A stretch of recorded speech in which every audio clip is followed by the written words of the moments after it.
Welcome back to Asinine Radio, a weekly podcast where we talk about music, and, well, that's pretty much it. So, let's go!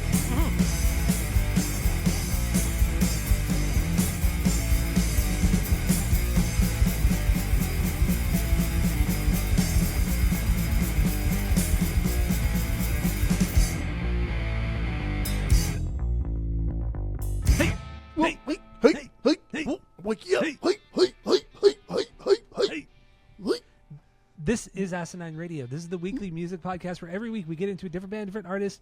We break down one of their records. We get into the music, lyrics, how it was made, and everything in between. My name is Tyler, and way out there, hundreds of miles away, is Jeff. While you're listening, go to Spotify, Apple Podcasts, give us 5 stars. If you're watching on YouTube, you smash that subscribe button. Dude, that's what the kids say.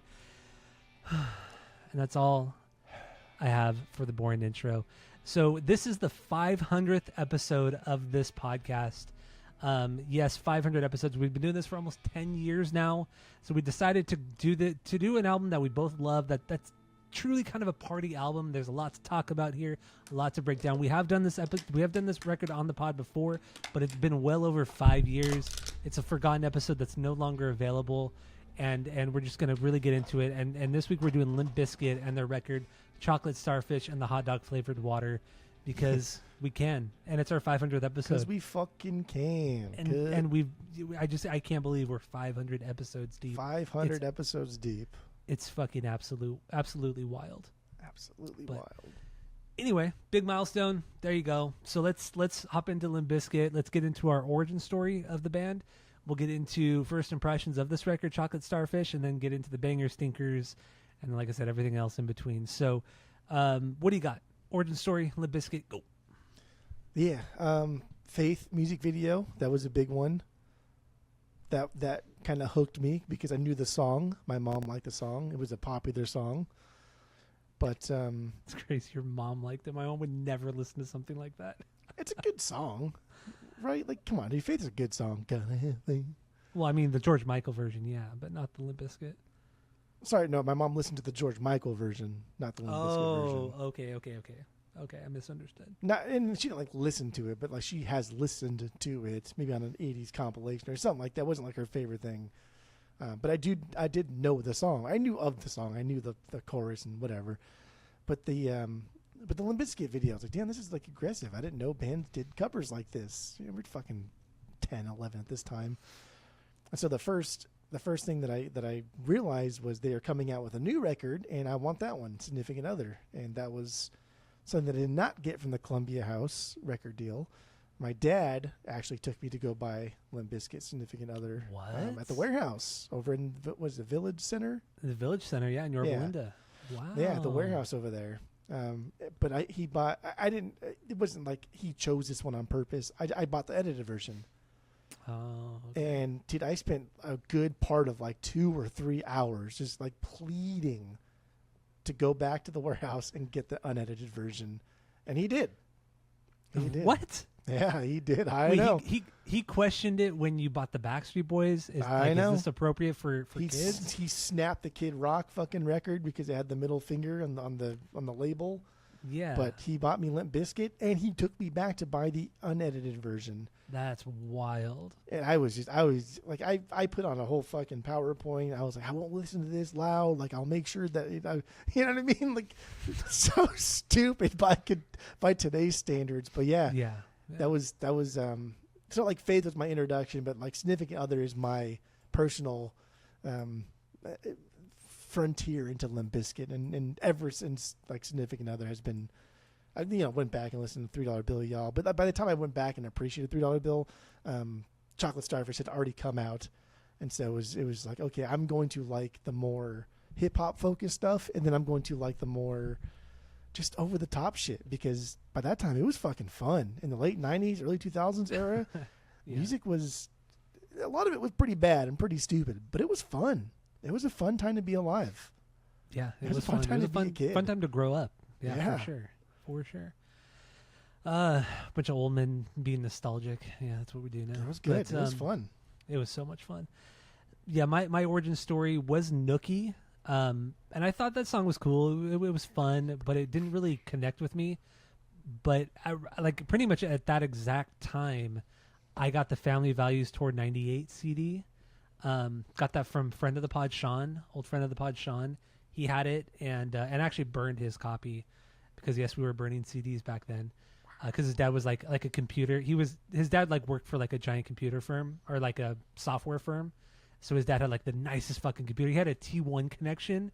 If you know, in 1998, 1999, if you knew somebody who had a T1 connection at their house, that was insane. Or DSL at their house too. DSL. That was insane. Yeah, that shit was insane. And his dad had all that because that's what his dad did for work. But yeah, so he burned me the CD of Family Values '98, and I remember thinking I counterfeit. Oh my god, this song is incredible! Like the three Limp Bizkit songs on that live comp just blew me away, just fucking blew me away. And then I got $3 Bill Y'all, or I never actually bought that CD, but I did get it from somebody else, and then eventually I got Significant Other. And but I mean, and this all happened within probably 3 months. I got all 3 of these CDs, and I was just obsessed with Limp Bizkit. I was obsessed with Korn, Primus, fucking so many cool bands. The Offspring. I mean, Blink. That's when I was introduced to Blink too in 1999. And yeah, just the renaissance of new music for me at the time, just incredible. So yeah, it was really Nookie that got me in. That's my origin story, but $3 Bill was what solidified, or the Family Values '98 live comp was what solidified my love for Limp Bizkit. And I've followed this band since then. Like there's never been a lull, except for Results May Vary. Overall, there's never been a time where I said I hate Limp Bizkit. I fucking hate Limp Bizkit. I've always loved even this the Results fucking May band. Vary. You didn't hate them. Yeah. I've always followed their career and made sure I listened to all their new music. Blacklight Burns. I've always just fucking followed this band up until now. We're the only ones to go meet Wes when we're at NAMM. No one else was around him, and we were like, "Damn, let's go talk to Wes for like 20 minutes." Line. Yeah, nobody was waiting for him in line. This is 2000. It was 2005. No, it was 2006. Yeah. It was January 2006, and yeah, we went to the NAMM show, and this is like he hadn't been in Limp Bizkit, and yeah, he was signing pictures of like the Blacklight Burn stuff. We didn't even talk about Limp Bizkit. We didn't talk about Fred Durst. We were just happy to meet a great guitarist. Yeah, we just told him how much we liked his music and this and that. We weren't like crazy or anything like that. And he was very nice. He was very respectable. He was very nice. And but yeah, there was nobody in line really for him. It sucked. And we took some pictures with him. Maybe I'll post those pictures. You should. If I haven't posted them already. If I haven't posted them already, yeah, we had pictures with Wes Borland at that NAMM show. We were like 18, 19 years old. No, I think we were 18. We were 18 years old then. But anyway, yeah, so that's wild. I know. Like our pictures, like we just look like fucking 90s kids and like early 2000s kids. I know. This is 2005. Kids are just built different now. God damn, like fucking. Yeah. I don't know. Knuckleheads. But anyway, yeah, that's origin story. First impressions. What do you have on? First impressions on Chocolate Starfish? Go. I remember going to camp early on. So like, what was this, 99? So 12. Maybe my first couple years at camp. It had been like one of my maybe my first year at camp. No, because my friend Shane was there. So it had been like my second year at camp. The camp I went to was in Anaheim, a big city. I'm from Anaheim, but Anaheim's a very long city. I'm from a different part of Anaheim, so I don't know any of those kids. I didn't go to any of those schools that those kids went to. Not to say they were cliquey or anything, but I just didn't know a lot of those kids at the time. And so I'm kind of like sitting by myself, and I remember distinctly on the bus, I'm listening to Limp Bizkit. I'm listening to Significant Other, and one of the counselors in front of me, I don't remember who it was, but he turned around, and the counselors always did a good job of making the kids feel welcome and making kids that are kind of like by themselves feel a little bit more appreciated and like, don't worry, this is going to be fun. And he said, "What are you listening to?" And I had my wired earphones, my CD player, which I still use today, wired headphones, and I don't have a CD player anymore. But I put it on. He's like, "Oh, Limp Bizkit, yeah, they're cool." And then he put on Enema of the State. He put on What's My Age Again. I think that was one of the first times I heard like What's My Age Again. I was like, I maybe think I've heard this, but this is fucking good. And whatever. That's a whole other thing. But yeah, like from early on, people kind of not made fun of me because I don't care if people make fun of me, but people made fun of Limp Bizkit, and just for so long, I've defended them, and I still will to this day. Whether it be like hardcore hip hoppers that like Limp Bizkit, Fredder's got better flow than a lot of your fucking favorite hip hop artists, bro. Like this band is better than a lot of the people that you like. So my first impression of Chocolate Starfish when it came out, I was fucking excited. I was happy that they took it to the next level. I was happy that they are just bigger than anything. They were fucking huge. And then when Mission Impossible 2 came out, which I still think that is that movie like helped define that generation, but it is not good. It's not a good movie, no. But it's fun. It's fun to watch, but yeah, it's fun, but it is not good. And John Woo, my guy, like you made better stuffs. But take a look around, dude. Like holy shit, did that song not speak to a generation of people? So I don't know my first impressions. My first impression, I was blown away by this, and I'm still blown away by this. And I pretend like I'll pick and choose songs here and there, playlist one or the other, or go back to it. But when you listen to this album like front to back, you're like, wow, this is deep. There are a lot of fucking bangers here. A lot.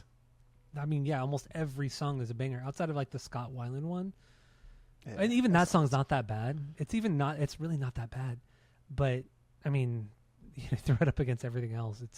It's the weakest song on the record. Yeah. So my first impressions, I remember exactly where I was when I first heard the two singles because I obviously I love Significant Other and $3 Bill, and I listened to it a lot, both records a lot. And then it was announced they were coming out with Chocolate Starfish, and then TRL, Total Request Live, Carson Daly, you know, if you remember, you know, that was big back then. And they said we're gonna world premiere the two new Limp Bizkit songs. And it was My Generation and Rollin'. And they released it. They were world premiered them not at the same time, but it was like one after the other on TRL. Played the full video, and because I knew they were gonna play it, I recorded it. You got on that VHS. shit ready, baby. I got that shit ready. I recorded both of them on my tape, and I just watched them over and over and over and over again. And then I got on Napster or whatever I was using. I think I was still using Napster at the time, and I downloaded the songs, but they were the edited version of both of those songs, especially My Generation. So if people were around back then, the edited version of My Generation, it wasn't just like the beeps, like or you know the boop. It was a plethora of noises. Yeah. Like people screaming or whatever it was. It was kind of more fun that way, though. It was way more fun, and so after repeated listens, like hundreds of times of listening to that song specifically, My Generation, by the time the CD came out or the record came out, I didn't like the version on the record. You wanted the because noises. I was so used to the censored version because I liked the noises. So it took a long time for me to get really into My Generation because I wanted the noises.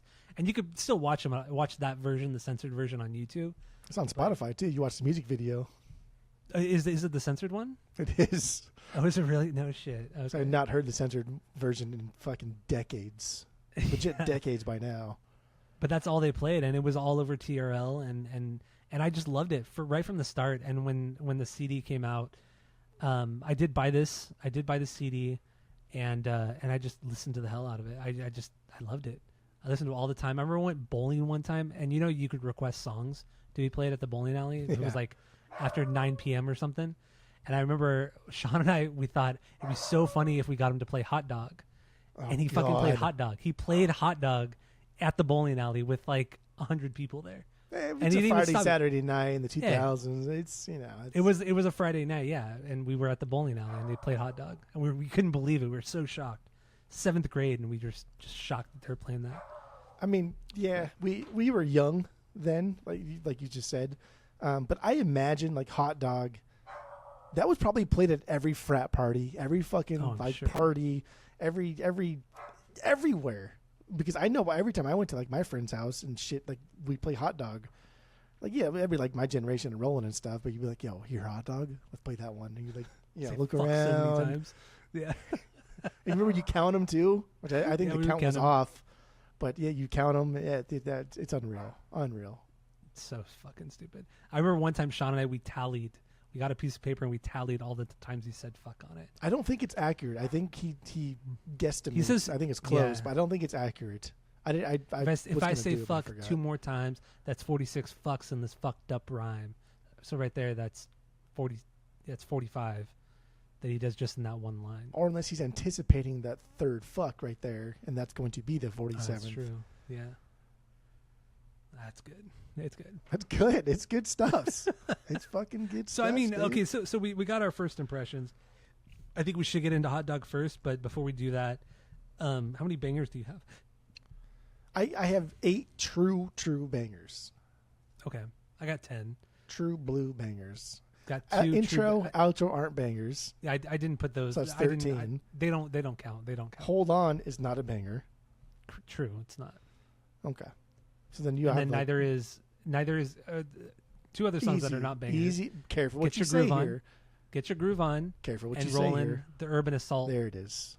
There it is. So they're not. They're still fun. I still really enjoy listening to them, but they're not bangers. So I got 10 bangers if we're excluding the intro outro. Yeah, I don't think Get Your Groove On is a banger either. I guess we go because we probably have so many fucking notes, and I don't know where to begin. We could just start eliminating things.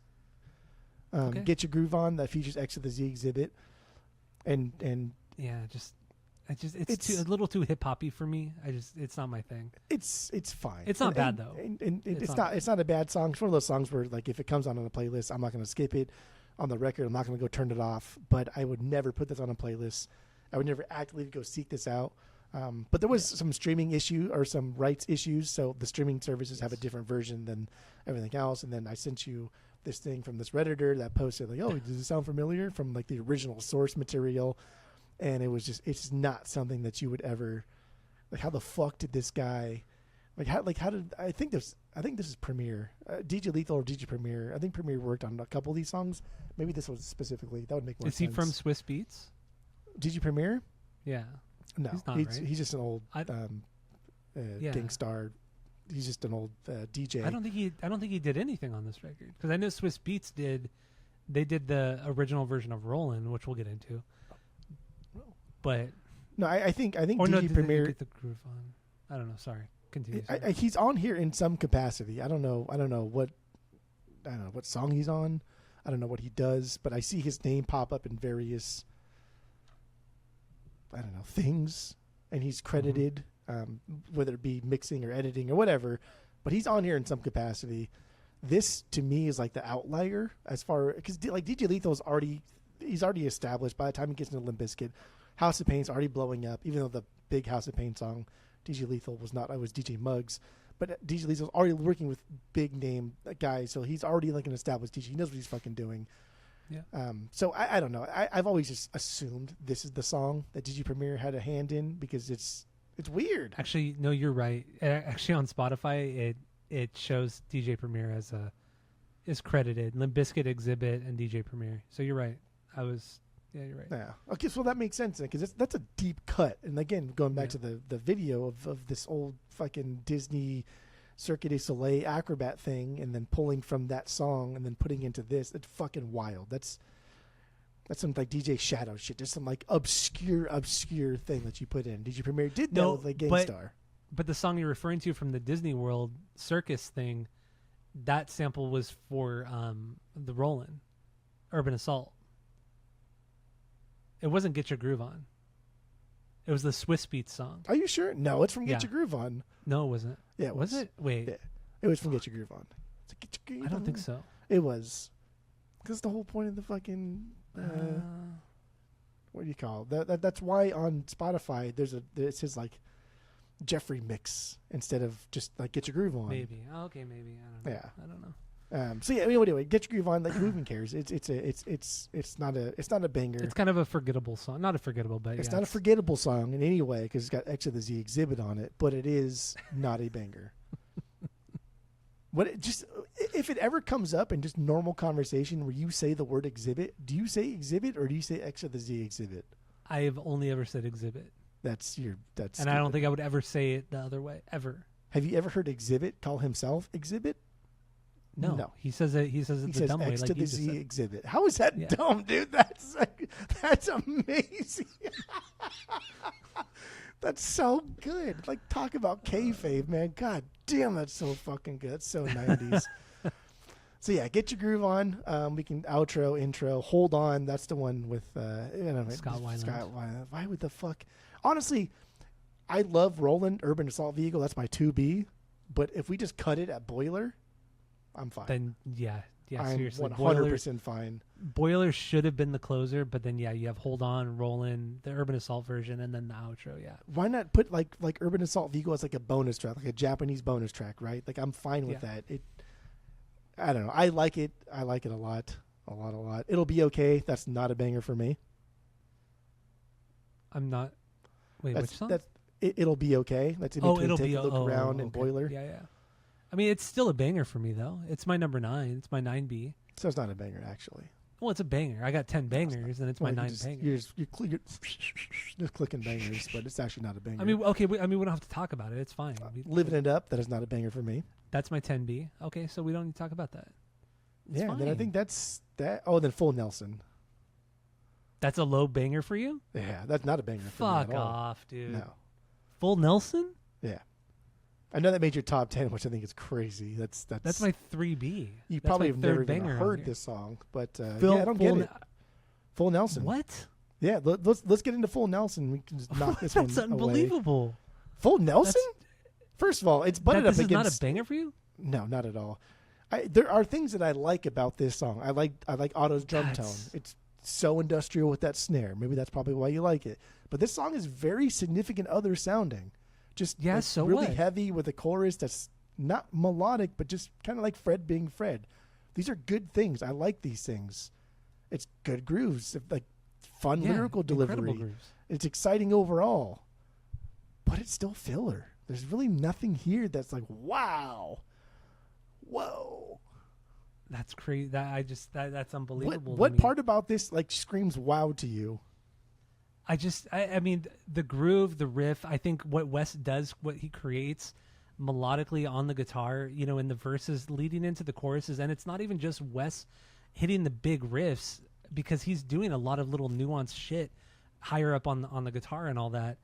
And then the breakdown, it's just like, it's super distorted. It's super, super fucking grainy, and it builds and builds and builds.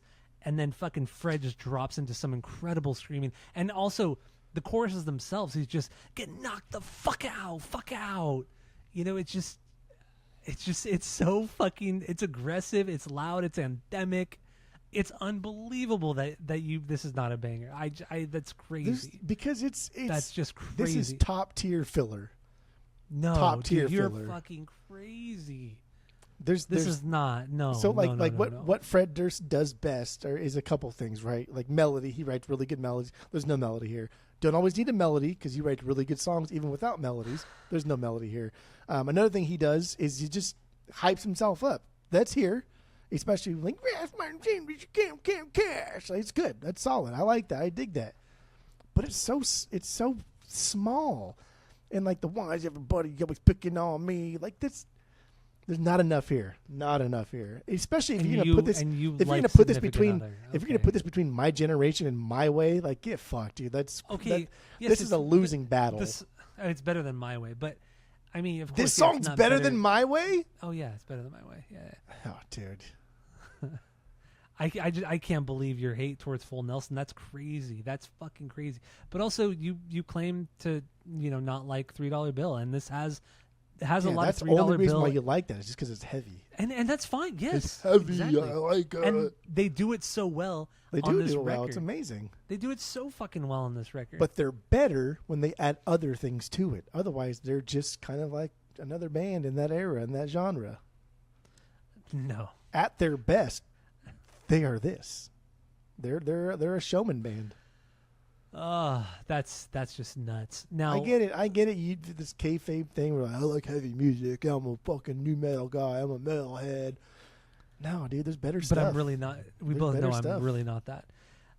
So lyrically, none of these lyrics really are anything to write home about.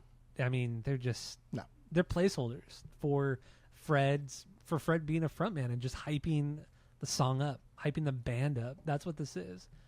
I mean, it's just if we're gonna break this one down, it's about people who talk shit behind his back. He's gonna knock him out. when he eventually sees him, he's going to knock their ass out.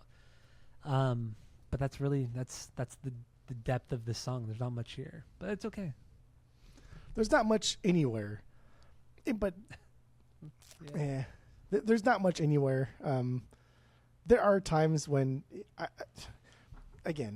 I think Fred Durst understands what he's really, really good at. He's not good at writing these introspective, deep songs, but he does have some incredible wordplay. Like his use of like slant rhymes. He's like slant rhymes, like improper rhymes, just things that like shouldn't rhyme, but he makes them so. I think he's fucking king at. He incredible melodies, engaging verses, and big choruses, or sometimes the other way. He's just a really good songwriter, but Full Nelson doesn't show any of that. And Wes is an unreal guitar player, and there are songs on this record where like, God damn, bro, how did we miss this in the year 2000? That this guy's a really good guitar player. Yeah. Not on Full Nelson. I think you need to listen to it again. I think you're. I don't think it's the best song in Wes's weird repertoire, but it's still fucking. It's not great. the best anything. Solid. Even like as a whole, it's not even the best anything. Okay, that's fine. It doesn't need to be the best, but it's still great, and it's still a banger. It's not the best, of course. It's not. There's only one best. It's not the best, no, and it's not even 8 best. I would say 9. I give it a 9. 9B. That's stupid. I'll give you 9B. That's just stupid. All right, well, I mean, let's move on from Full Nelson. I mean, you're saying a lot of dumb shit right now. I honestly, dude, Full Nelson is like the basic fucking song on the record. It's like the most inconsequential song. Like you could omit the song, and they still play this song constantly live because it's heavy and people want to go crazy for it because they're drunk and high and do whatever they want. But if they played this song in its entirety and they omitted like My Way or they omitted like My Generation or Rollin', be like, wait a second, you never played this. If they omitted Full Nelson, nobody would be like, oh, wait a second, they didn't play Full Nelson.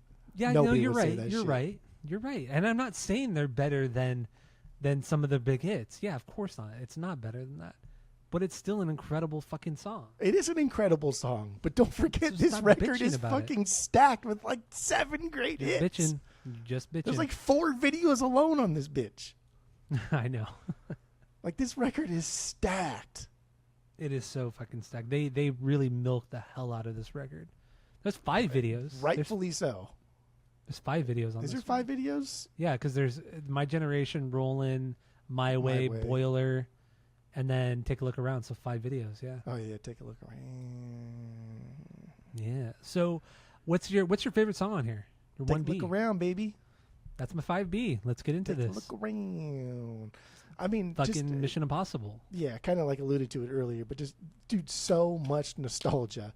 Everything about this song is late 90s, early 2000s. Everybody slays it here. Wes slays it. Sammy slays it. Otto slays it. And video-wise, this video is stupid in every fucking way, shape, and form. And the little story it kind of tells, it's fucking stupid. But it's so of its time, right? It takes you back. It's a timepiece.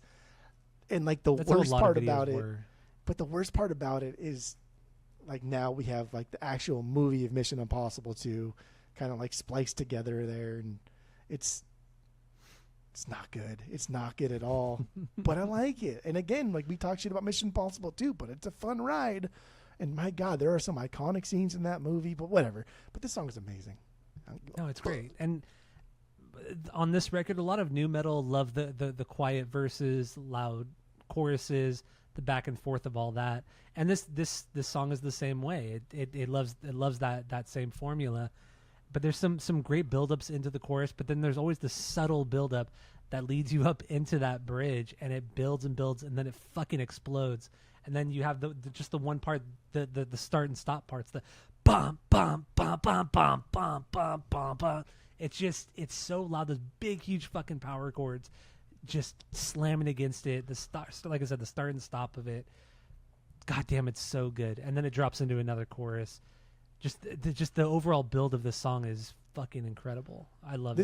This is one of the songs where like John Otto, where he seemingly kind of just holds it back a little bit and like just plays a little softer, kind of does like the jazzy thing, but it's just he shuffles like the whole fucking time, and he never stops just playing something. But it never sounds overwhelming because we're really just waiting for the do and like the most basic of all riffs. But it's a Mission Impossible Lalo Schifrin riff that he's doing there.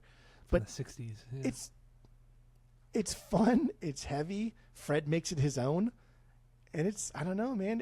If you heard this version, I feel like every time you hear the Mission Impossible theme song, you think of this song. Yeah. Oh, absolutely. At least I do. Yeah, of course. Because I mean, I've listened to this version of the song hundreds of times. Yeah. And God, I always think wish of for the Limp Bizkit. last Mission Impossible movie, they just brought this one back, or just had some That'd be kind of so cameo, or just Or if it was just like something. all fan service. If the Dude. last, I mean, I haven't watched the last Mission Impossible because most of them Oh. suck. Most of them How suck have you not watched the last one? All we did because it's in not our streaming group yet. chat. It's not streaming yet. Is it? Is it? Unless it's streaming, I'll watch it. I watched it in theaters. No, I'm not gonna go watch I it. paid I paid the $9 to go watch it in theaters. So calm down there, guy. No. I got stuff to take care of. So no. If it was $3, I'd go see it. I wouldn't go. I wouldn't pay $3 to Good go see Lord. it. I fucking Dude, Mr. Fun over here. You know that most of the Mission Impossible movies were not good. The first one is the only good one, Mission and then Impossible. the third one is pretty cool. Mission Impossible started being not good on 2. Yes, and the third one tried to bring it back and be something really cool, Still and it not was. The third one was pretty good, but then after that, it was just trash. That franchise sucks. They're not They good tried movies. so hard to be Bond. They tried so hard to be Bond movies, and it was just bad. Like the Bourne movies did it so much better. I love they the did Bourne this- movies. Yeah, the Bourne movies are Love great. the Bourne movies. Except I didn't see the one without Matt Damon. There was one like an offshoot one that I never saw. Jack Ryan movies are pretty good. There's a I haven't lot watched of good those. stuff out there. Yeah.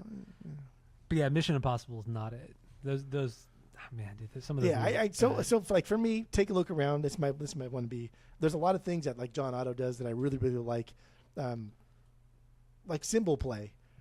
A lot of like close hi hats, a lot of really tight kind of jazzy fills, and then just a lot of like just let the hi hat open up and just let that loud noise just kind of that washiness just ring out and take over everything, because this is a cover song and there's only so much that Wes can do. He can't really be himself in this song because you got to stay true to the source material, and the source material is so fucking basic and generic, even though it's one of the few songs in pop culture that's in a 5/4 time signature, which is kind of cool. They don't do it here. They do it later on in the song, but They not do it in in the the main bridge. riff. Yeah, Yeah. they do it. In But the it's that's kind of cool. But it's, I don't know. I think all of that together makes this song just so fucking iconic. Even though, like, Rollin' is maybe their most iconic song they've ever done, besides like Nookie or I don't know. I would They say have so Rollin' many are. fucking iconic songs. I would say Nookie, Break Stuff, and Rollin' are their most iconic songs. Because Rollin' like took the. Are we done with? I guess we can get to Rollin'. Are we done with Take a Look Around? Well, I think we're done with this one. Yeah, I was just gonna say like one cool thing about John Otto in the kind of bridge outro. He's just when Fred goes shh, and then John Otto just playing the toms like doom doom doom doom doom doom doom doom, just slow build, and then a pause. God, just one snare hit. Now I know why you want to hate me. It's just, what the fuck is this? The pause, the snare hit, back into the rest of that bridge. Fucking so good. I just want to talk about how good so it was. heavy. Everything's so deep. The tones are amazing. Everybody's just perfect. Yeah, on his this snare, man. His snare. It's 90s snare. It's 90s snare. It's high. It cracks super fucking loud. I love late 90s snare drums are some of the best sounding things ever. I love it. Then why do you like Full Nelson so much? His snare drum sounds like a shit industrial band. Which is fine too. It doesn't. Not every song needs to have that one particular tone. Ah, God, you're acting. You're thinking too one dimensionally here. That's what's wrong with you. But I it's think okay.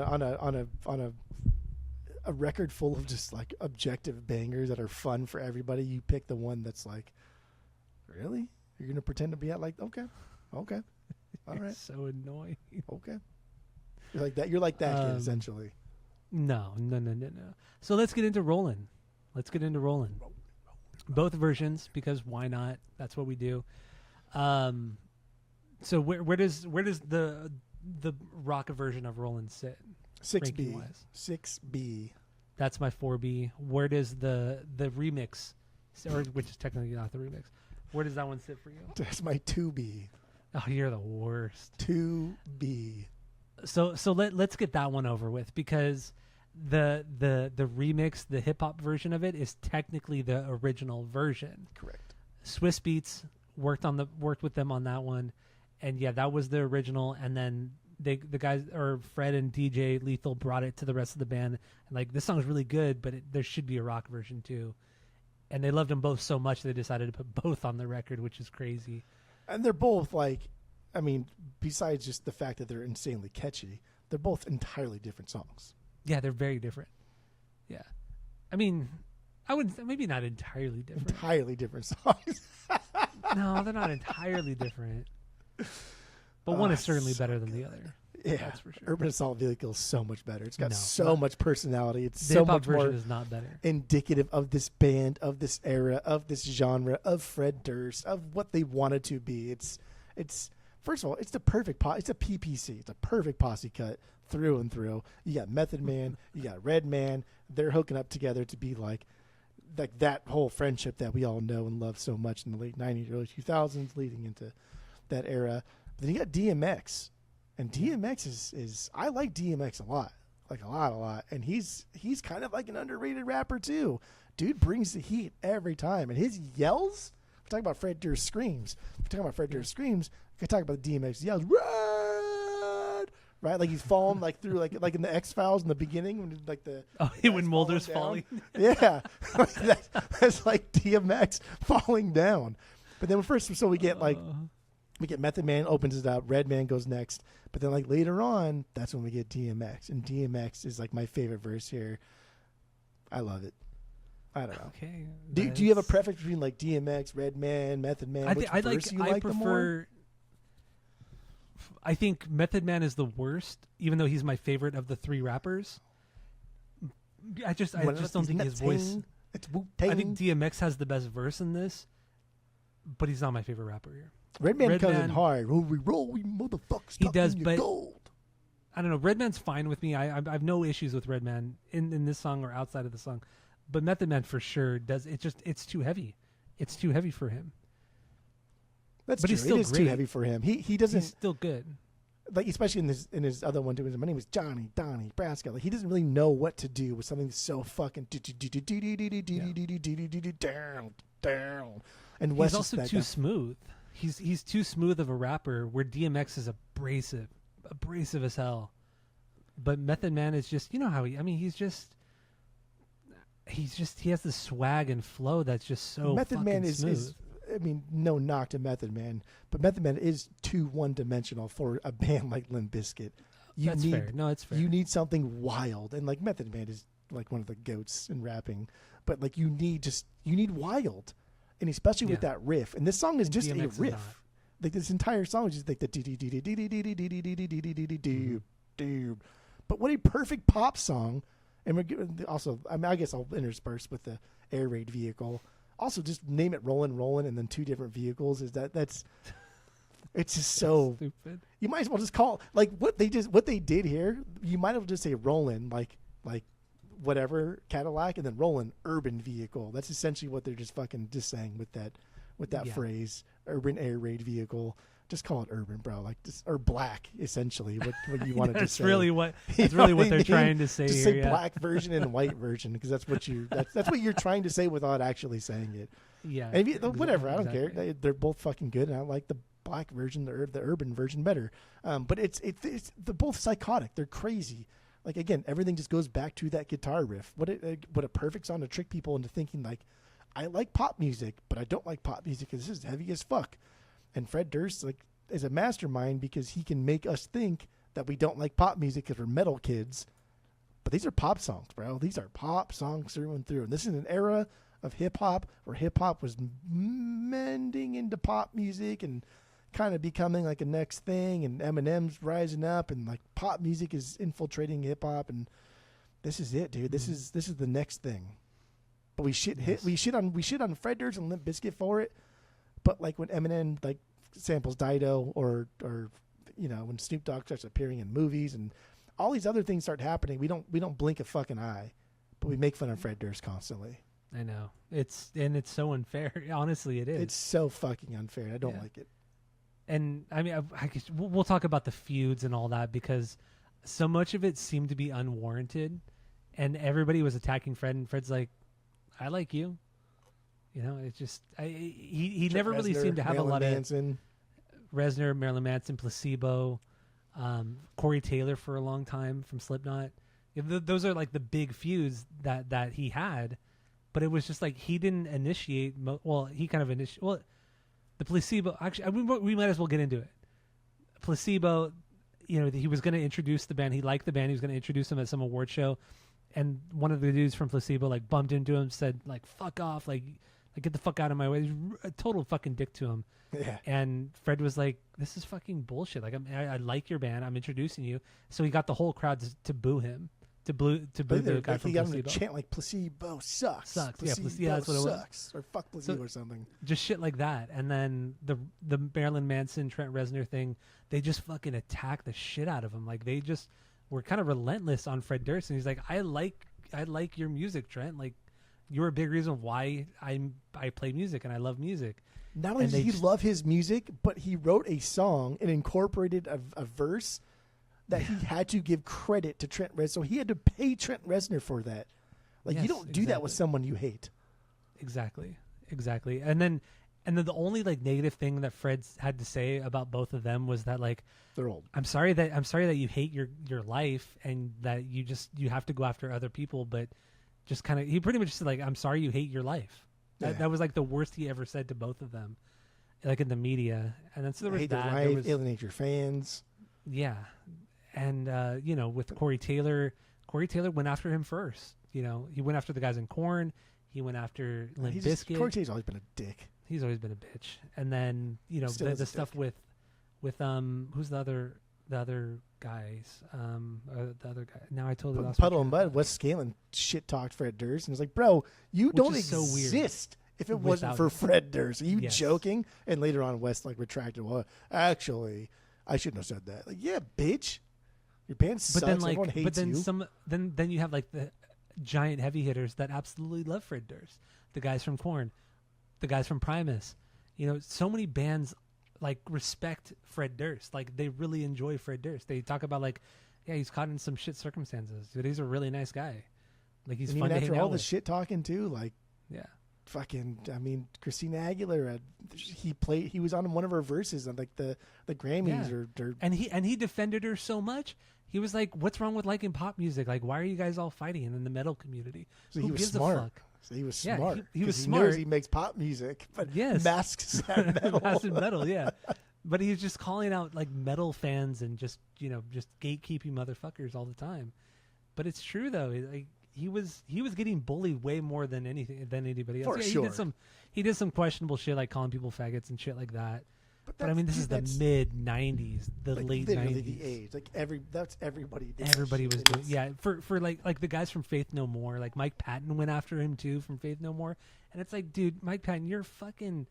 Some of your music's cool, but it's just like you're such a little bitch sometimes. And he went after Fred Durst, just calling him slime, calling him a piece of shit, and it's like, what the fuck? It's because of the pop music, and again, I'm not excusing like behavior because it was acceptable at the time or whatever, but like it's just a fucking word, my guy. Like relax. Like he, I don't know. And then like so, there's a couple like Reddit AMA Ask Me Anything that Fred Durst did supposedly, and I say supposedly because you never know, but.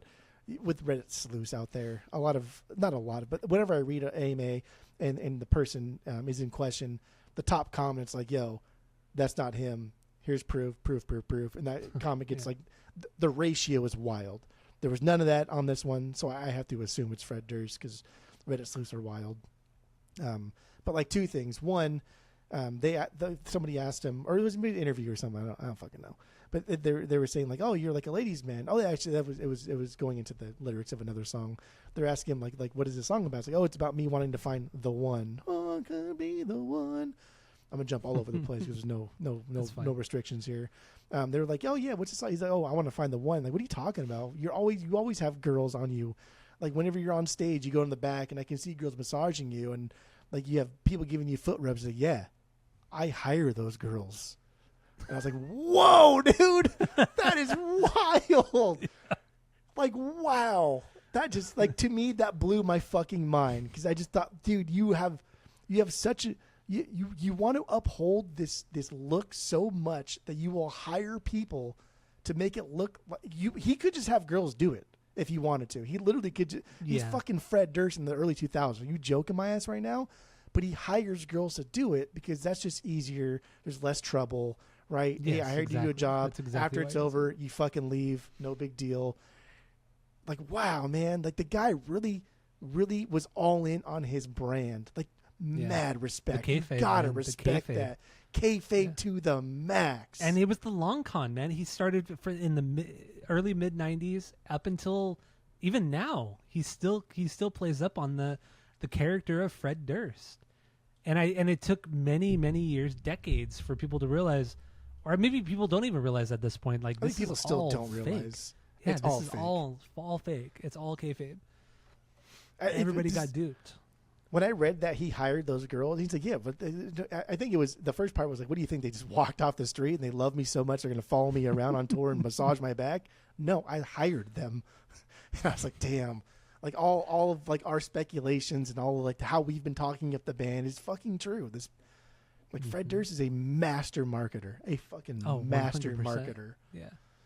Well, I mean, it goes back to like the payola stuff. Like before $3 Bill, they got signed, they made that record, and then they paid like, was it like $5,000 or something like that? Or they paid a bunch of money to a radio station to play the song, to play Counterfeit 50 times, and the media got a hold of it and ripped him apart. And Fred Durst was like, yeah, I mean, it was a fucked up thing for us to do, but it worked. What are you joking? Like, do you but it worked. What are you living under a rock? Do you think we're the only band who have done this? And there's that too. But he's like, but the fact that he even just said, yeah, it was a shitty thing for us to do, but it fucking worked. Yes. So, yes. If you have like, and we're seeing it even to this day. These labels, even nowadays, have shifted so much that they pay your Spotify, Apple Podcasts to promote fucking bands and songs and artists. People act like this algorithm is so random, but it's not fucking random. I know. It's not random at all. And it's not based off of your interest. I mean, maybe a little bit of it is, but most of it's not based off of what your interest and what you've already watched. No, Dude, you're being peddled a bunch of stuff. Your online presence, your online personality, your online you knows you better than you know yourself. And also, just a lot of money's thrown into it to feed you advertisements and feed you new bands, music, and movies and entertainment, and it works because it knows you really well. It does work. And when summer hits, like my algorithm online knows that during summer I like certain things, and it'll be like, yo, you haven't looked at this in a while. Check this out. I'm like, oh yeah, I like that. That's good. Thank you. But Fred Durst was just doing it in the 90s. Yeah. By hand. Ahead of his time. Also, speaking of kind of, I mean, I don't say ahead of his time per se, but just embracing how society was changing and the industry was changing, they fully embraced Napster and file sharing in general. They were proponents for it, the complete opposite of Metallica and Dr. Dre and a bunch of other artists. Yep. But they embraced it, and while they were recording this record, they actually went out on a tour called Back to Basics. It was sponsored by Napster, and it was them, Cypress Hill, and the band Cold, cool new metal band. And they were just playing smaller venues. They're a cool band. Come on, fuck off. You think Kitty's a cool band, so all right. But anyway, so they were playing smaller shows, and what they were doing is they were playing at the ground level. There was no real stage, like a rising stage. It was just like ground level. But then the stage was surrounded by chain link fences, and that was the only barrier between the people in the crowd and the band. No security, no. I don't want to say no security, but no barricades, no security in front of the stage, nothing. And people would hop the fucking fence, and then the fucking security would come over and like tackle them and shit. But no, I mean, you watch those videos from that tour, it was absolutely insane. It was fucking insane. And Fred would like get up on top of the fence and he'd just fucking flip into the crowd and just be like kind of ripped apart. Like it was a frenzy. It was chaotic. It was chaos. And then, like you said, this was like early 2000s to where I was even on that too. This was 2000. I was very prolific when it comes to computers back in the day. Okay. Unlike today, I was. I guarantee you at the time. But you also never progressed since then. Hold on there, dude. I guarantee you in the year 2000, you and I were equally prolific at using a computer. Probably up until 2002. Okay, I had like multiple stations set up to where I could burn multiple CDs at the same time. I think I had tops 4 because that was the thing. I had 4 things set up, and I could put 4 CDs and burn them into their. How did you have so much stuff? I think it's my stepdad. I think he just kept buying shit because I never bought them. Fuck? And my mom didn't know shit about it. Yeah, because he worked for Chevy as a mechanic, so I don't know why. No, because he always been like kind of really into like the next hot thing, and like we had surround sound at my mom's house before like it was. You get it wired into the house and shit like that, and drill holes everywhere. Like he always been like kind of like a techie guy. I don't think he understood what it was, but he always put money into it. But yeah. Like the contrast alone, when you said like Metallica versus Limp Bizkit and Metallica, at that point it's already an institution. So like, what the fuck do they care? If people hate them, like doesn't matter. They're still going to sell at arenas. But Fred Durst, being the master marketer, was like, I don't give a fuck. Just come to our shows. That's it. Yeah, I don't care. Like Summery, right? Like I don't give a fuck. And then going on that tour and putting your all into it. And that was, you're right. I think that was the year 2000. And so they're just the album came out in 2000. So that tour was also in 2000, the Napster tour. Because it was during while they were recording. The album was delayed because they went and did this tour while they were recording the album. Because originally the album was supposed to come out on July 4th. It was supposed to be called Limp Appendence Day. Wait, I don't know how you would even say it, but it was a play on Independence Day and Limp Bizkit. And it was supposed to be released on July 4th, but because they did the tour and they were fucking around too much, they got delayed to like October, November, whenever it came out that year in 2000. But yeah, I don't know. Good. It's good shit. And also, I completely forgot about this, but when they originally went into the studio to start writing and recording, and Rick Rubin was the original producer, and they did 2 weeks with Rick Rubin, and he's like, I'm out. I'm done. So he bailed. He bailed after 2 weeks. Riddance, dude. Good. I know, right? It's like riddance. And just, I mean, I like Rick Rubin, but I mean, it seems like the guy is he's too spiritual. He's too cool. I'm above you guys. You know, he seems like that kind of person. Very arrogant, kind of shit like that. So he bailed after 2 weeks. They ended up getting Terry Date back, who did Significant Other and obviously Deftones and so many other great bands. But Terry Date ended up producing this with the band along with Swiss Beats on that one song. But yeah, Rick Rubin was the OG producer, and he ended up quitting, which is weird because normally, yeah, it's weird. It's just weird that he straight up quit. Because this record is fun, and Rick Rubin does not know how to have fucking fun. The most fun he had was making the Beastie Boys do a record they really didn't want to fucking do. And so that's it. After that, he's never had fun in his goddamn life. Yeah, good. Bullet dodged. Yeah. Bullet dodged. Yeah.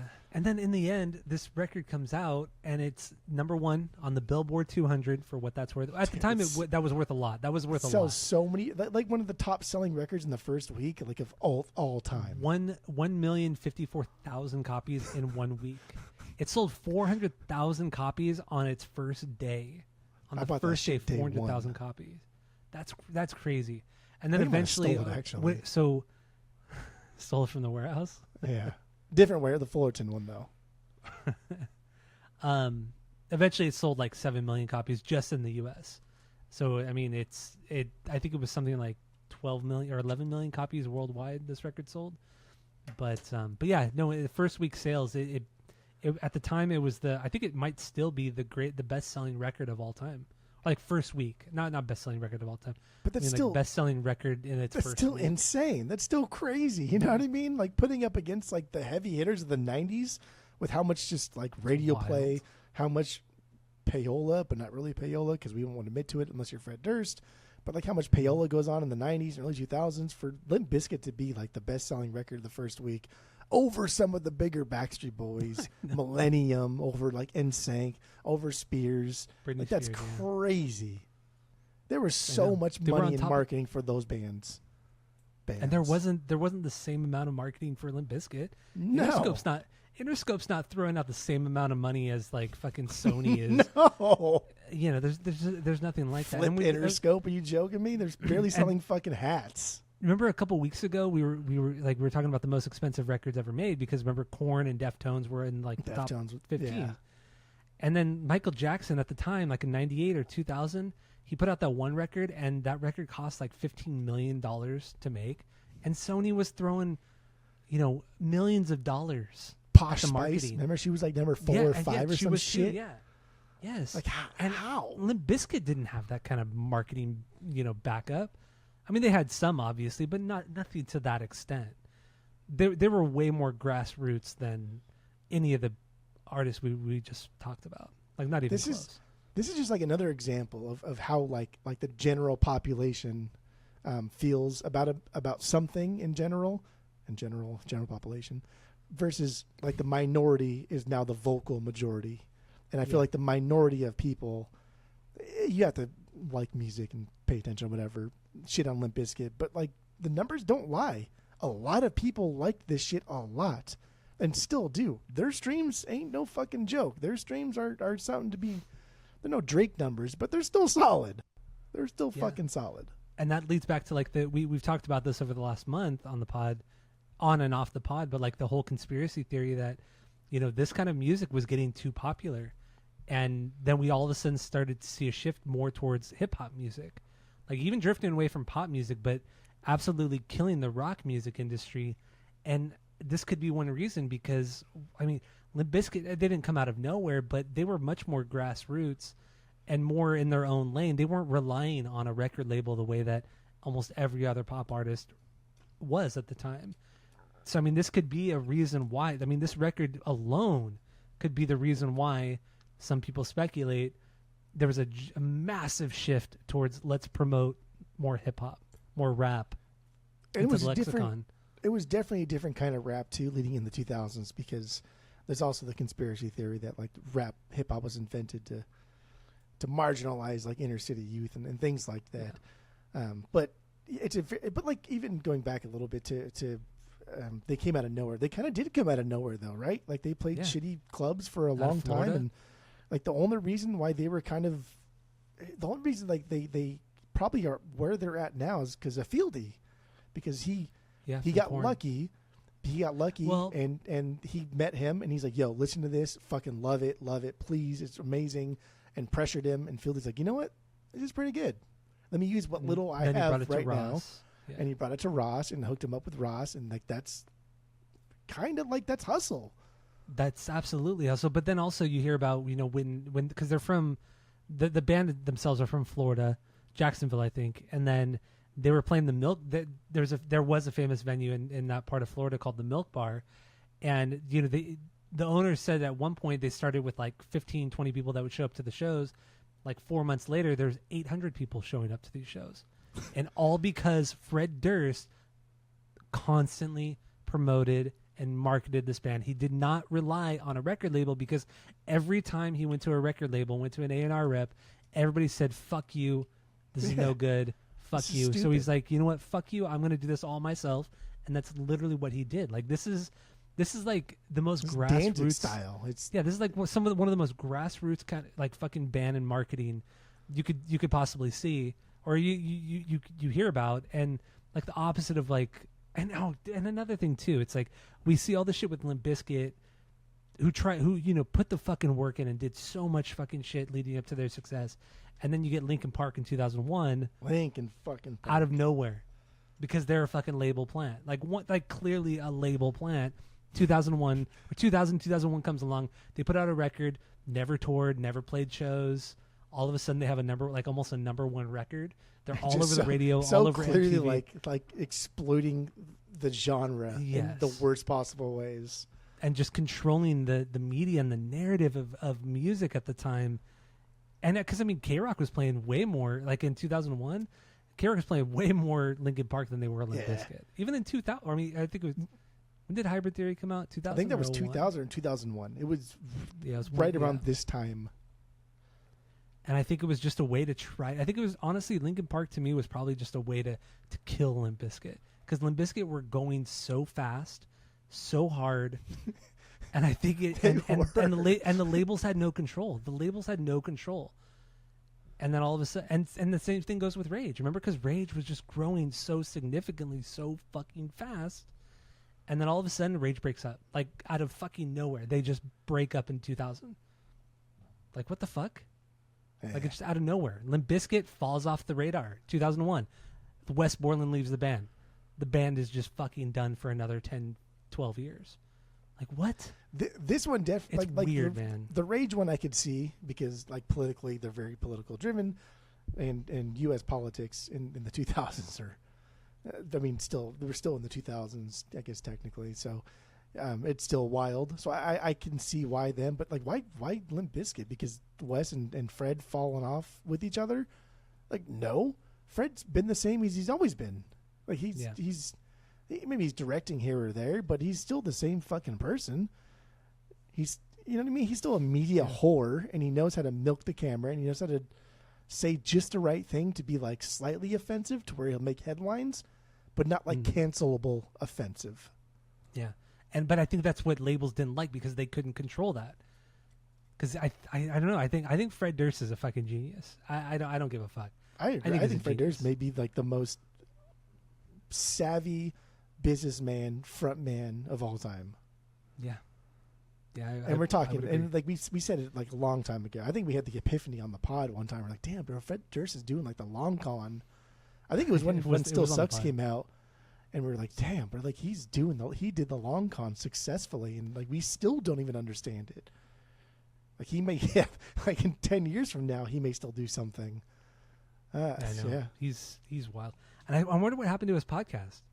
Remember, like 2 years ago? Do you remember that shit? I do. They were under like Bill Maher's umbrella, like his company, his production company, and it was Billy Corgan who has his podcast, and he's been doing it for like over a year now. And it was supposed to be Billy Corgan and Fred Durst were going to release their podcast at the same time, not together, obviously, but at the same time. That would be even crazier. That would be so wild, but yeah, Fred Durst never did. And it was supposed to be about like conspiracies and UFOs and just like a good time kind of podcast, but it was never released. Like I don't know what happened. I really don't know what happened. Strange. Maybe Fred knows too much. Maybe he knows too much, and too much was being said on the pod. And maybe it's like the whole thing with the band. Like maybe Fred was so good at what he was doing podcasting that the big production companies are like, oh, maybe we shouldn't do that because this is a little too much. Just like they thought about Limp Bizkit, like this is a little too much.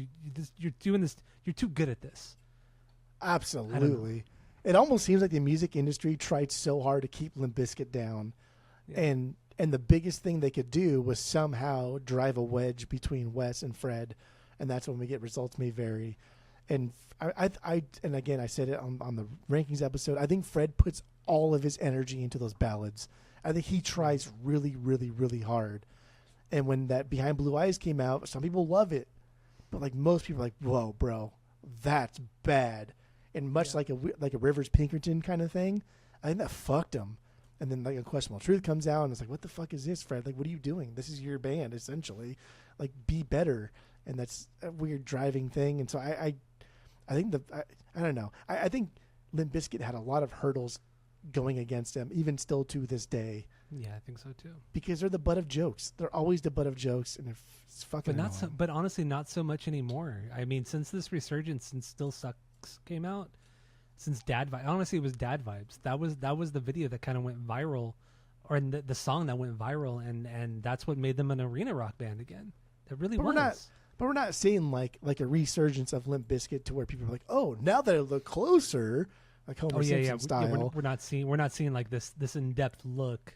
No, it's just like, damn, this band's fucking cool. Oh, they have other songs that I know. Nookie's amazing. Break Stuff is cool. Break Stuff is 1 billion fucking listens on Spotify. Like 1 billion. It's wild. It's wild. All right, so we actually didn't even finish up Rollin', the air raid vehicle part of it, the rock version of the song. And the video is significant. But yes, the song itself, it is more rock based. The riff is massive. It's heavy, and I love the verses too. I know you be loving this shit right here, and then West does this like really cool kind of like soft kind of high part on the guitar, like boom, boom, boom, boom, boom, those boom. things. Yes, I love it. Almost like fucking love it. synth-like. Yeah, you just do those Yes. little fucking high taps, dude. Just boom, boom, boom, It's boom. so good. It's so subtle. That's what he's good I at. love it. I know. And then when the big riff hits, it just boom, boom. It's so loud and it's just so just that bend. It's the bends. It's the guitar bend. The bends that he does on the guitar. It's fucking great. I love this version. It's a perfect party song. It took the look from Nookie, right? The backwards hat, the girls that were behind him when he's walking through the streets in the big puffy jacket. It took that look and it put him like behind Fred, and Fred's dressed like they are. So the white t-shirts in the video, the white t-shirts, the pants, the red hat, and that became the look. Like that became Limp Bizkit's signature look. And it was already that before, but not everybody kind of realized it. And the red hat was always the signature look. No, not always actually. Not always until Significant Other. But another on that same Reddit MAA that I mentioned to you earlier that I didn't mention anything about. I just said it happened. But somebody asked him a question, said, I thought this is fucking hilarious, and I laughed really hard. But somebody had asked him, how many red hats do you own? And do they come backwards, or do you have to turn them around yourself? That's good. That's good. Fucking asshole shit.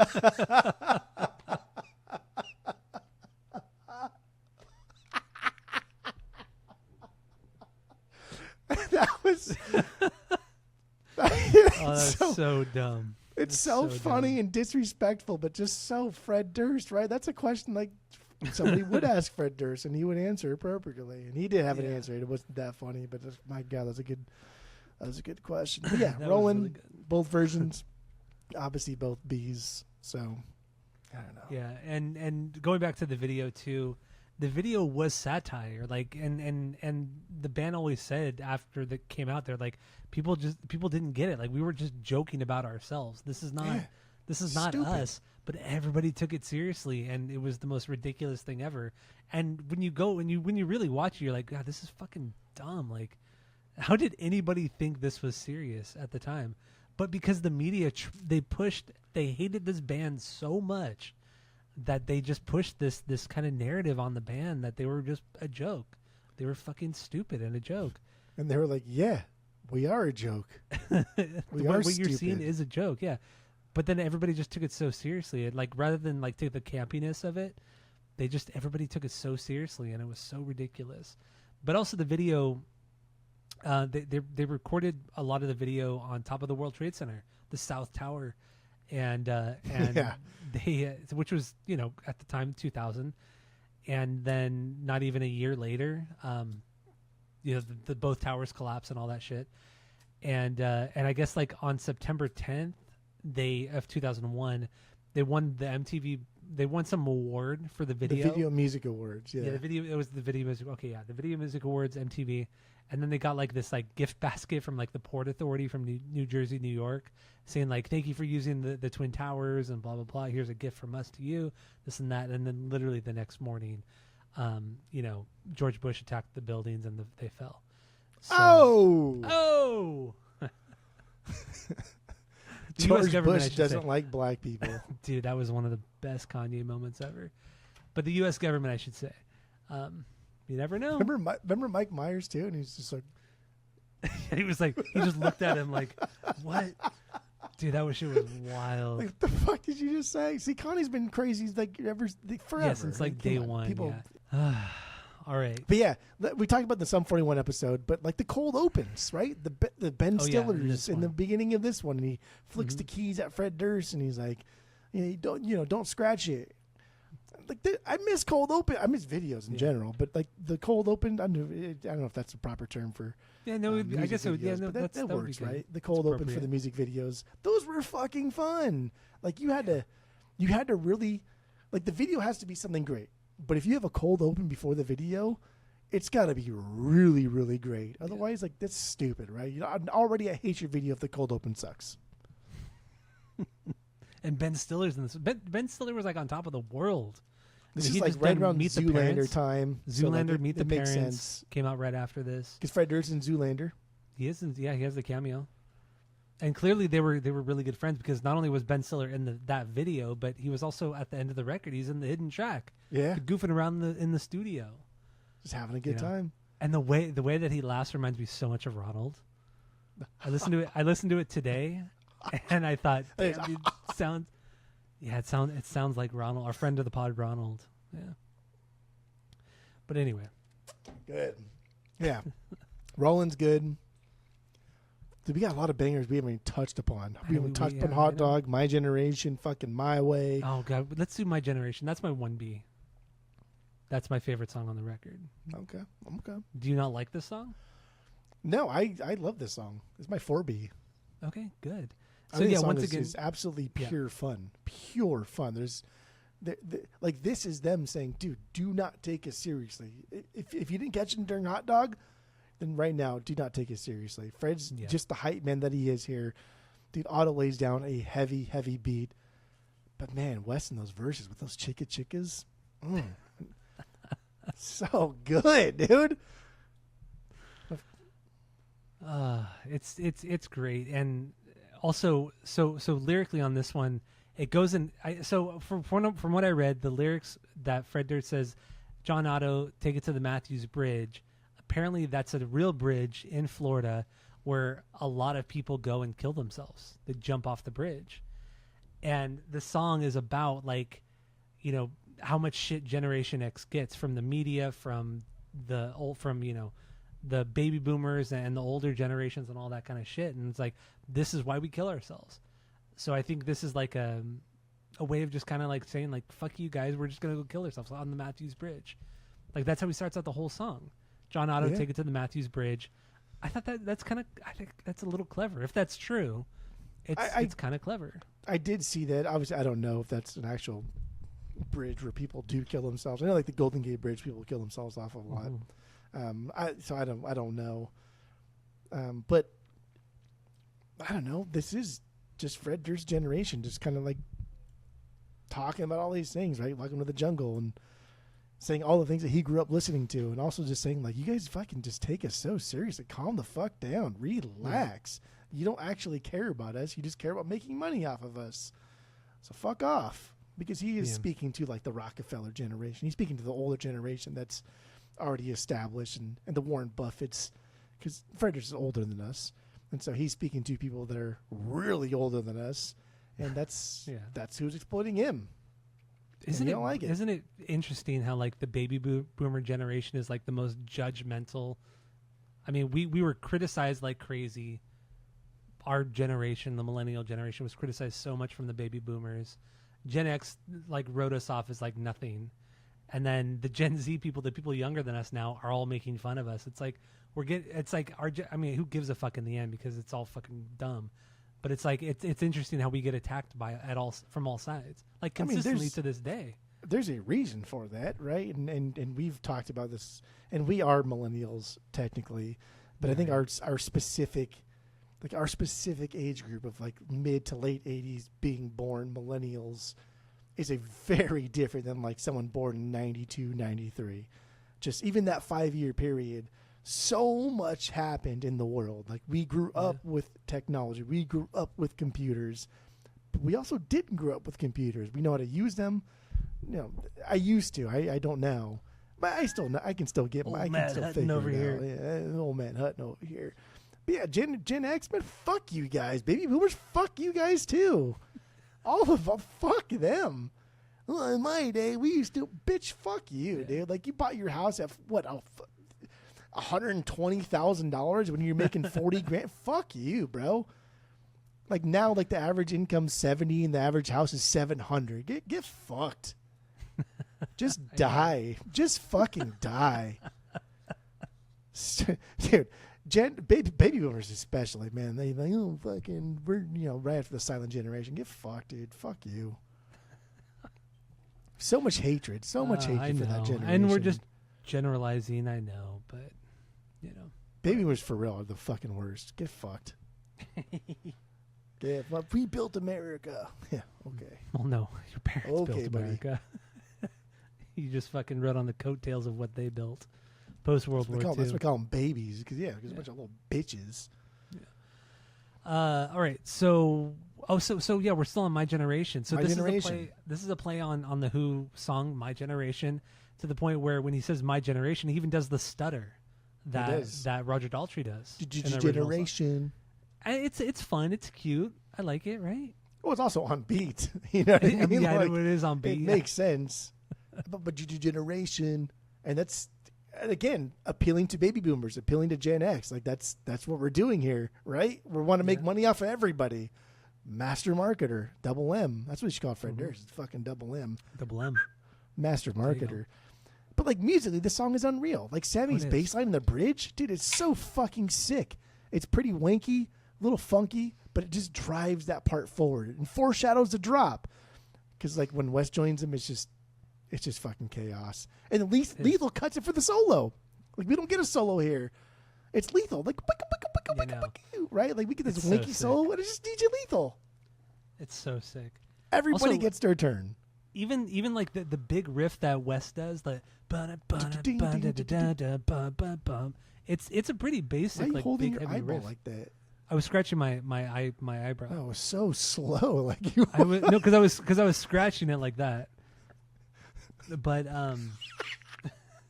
but the riff is huge and it's big and it's heavy. But then I love the little like harmonic thing that he does in the verses, like the funky. Dude, I love that shit. Yeah. It's so fucking good. To get your groove and so like good. that part, that riff too, that ding ding ding ding ding, like Sammy knows, like that's a cool fucking riff. I don't really need to noodle a lot here, so let me just like emphasize those root notes, like ba-bum, ba-bum, ba-bum, right? And Jono does the same. It's like, I'm gonna help you out. I'm gonna still play a cool funky beat, but I'm gonna hammer on the bass note every fucking do on the roots, do. It's incredible. Absolutely. Just gives it such a heavy feel to this song.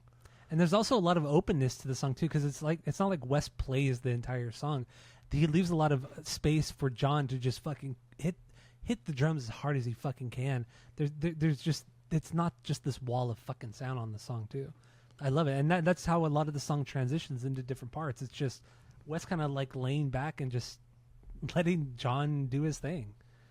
I love it. I think this song's incredible, especially in that, like, who gets to blame? Like, especially that bridge. Dude, it's just, it's Sammy just. Yeah, that bridge is so good. Also, it's very kind of like what Lethal's doing, like this little bit of kind of like soundscapey thing in the bridge, kind of Deftones. Kind of like in the House of Flies. Deftony. Makes sense. Terry Date had just done, I think he just did White Pony prior to this. Or maybe, no, I think he did it before this record. Or maybe, I don't know. But anyway, Terry Date. This song is so good. And after like that bridge, we go, wah! Before the solo, too, like, just easy riffing, dude. Easy riffing. Like nothing crazy. No one's doing anything fancy. But then it goes into that little solo. It's just, it's perfect. It's a perfect pop song. Yeah, it really is. It really is. And the video, like I said, it came out the same time Roland did, but this is like a more stripped back video. It was just them playing on a clear stage, and then it was interspersed with video from the Napster tour, from the Back to Basics tour. So, they were performing by themselves with no fans or anything, and then it would go, all of a sudden it would show like Fred Durst jumping into the crowd, the security guard no pulling hat him back. No hat. Yeah, you're right. No hat. Which is weird. Before he was bald. Yep. Before he had hair, bleached hair. He had hair at the time, yeah. And, or like bands just fucking jumping off the cages. In the cage. And it was just, let's bring back fucking, you know what I mean? Why is there a Hell in a Cell cage on the fucking stage? That's crazy. But it was such a cool marketing move. You know what I mean? It's like, let's not even have a proper stage. Let's just fucking put up this cage. No security, no barricade, just fucking cage. Wild. Good luck, everybody else. And then also that's why they got shit on for Woodstock, is because they had already showed us that they're reckless, because that is kind of fucking reckless. But Woodstock was not really their fault. No, Woodstock wasn't their fault. And then people bring up the Big Day Out thing, which happened in 2001, where the girl died. She was crushed.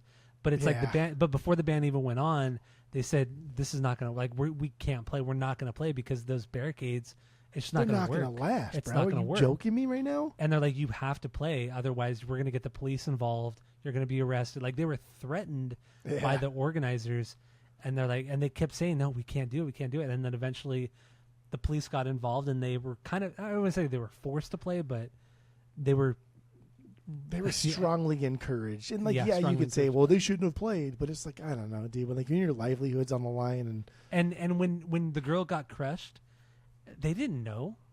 Like, it's how not would like you know? how would you know? Like the not everybody in the crowd's gonna stop. Like, she was probably dead on the ground for 20 minutes before somebody knew that she was dead. Yeah, people didn't even know she was on the ground. You're stepping over something, and you want to just get forward. Like, yeah, I don't. It's sad as fuck, right? And like that's So why sad. when the thing when the Travis Scott thing happened, it was like, dude, he didn't fucking know. Like, don't always blame the artist for that. Yeah. Like, that's why they hire people, right? That's why they do it. Yeah, absolutely. Sad. Absolutely. But yeah, there you go. My generation. What other songs haven't we talked about? We haven't talked about Hot Dog.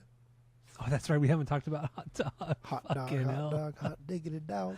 That's my 6P. 6P. My 5B.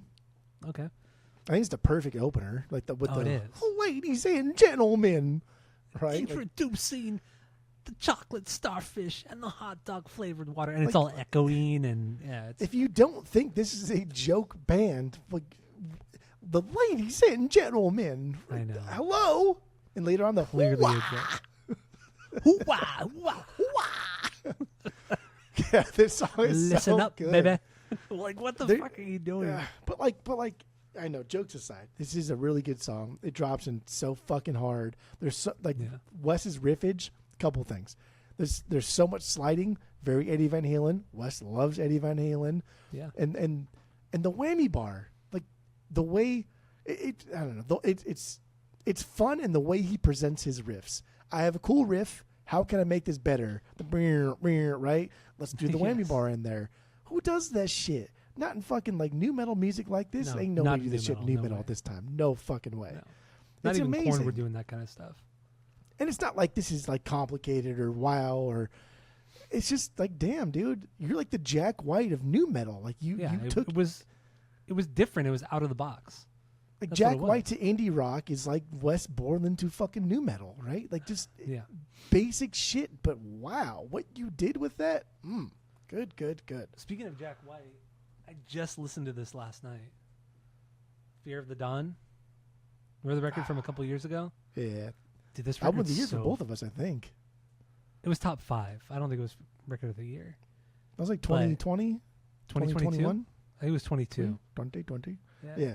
But damn, dude, listening to it again last night, it's so fucking good. Anyway. I have since purged it. I would probably bring it back home because I just remember being very, very deep. Just very like, damn, dude, this just sounds good. Yeah, no, that Jack White record it's something else. But anyway, I digress. But yeah, no, I do. I think Wes approached a lot of these like new metal riffs in much the same way that Jack White approached like indie rock. Let me just kind of like fucking every blues riff that I possibly know in the most basic form possible, but put it in a way that these indie kids will love. And like Wes kind of did the same thing. Let me put it in a way that these new metal kids will love. Yes. And then this is like we mentioned earlier, this is where he took or he sampled, I don't want to say sampled, but he took from 9 Inch Nails, the song Closer, you want to fuck me like an animal. He 100% took it. Yeah, but I don't want to call it, that's the thing, I don't want to call it a sample because he didn't sample the song.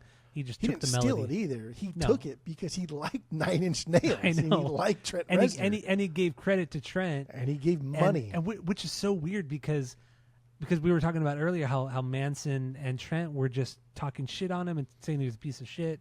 And the band was terrible. But then they did this and Fred paid him a bunch of money, presumably. And he's like, and Trent said, well, I didn't want the label to get all hung up by me not signing over the rights to the song, so I just did it. I just did it bitch I didn't move, want bro. the Like, label. exactly. I didn't want the shit talk I all didn't you want want. the delay for the label. I didn't want the delay for the label. Shit like, talk all what you the want. fuck? Are you kidding me? Like you're But talking when it about comes how down to your pocket, the true You're talking sellout about- right there yeah. is Trent Reznor. Exactly. It's like you're talking about Limp Bizkit and selling out and making shit music, and then but you're worried about the label not getting Yeah. not getting Okay, buddy. albums okay, out on time. buddy. Fuck off. Get fucked.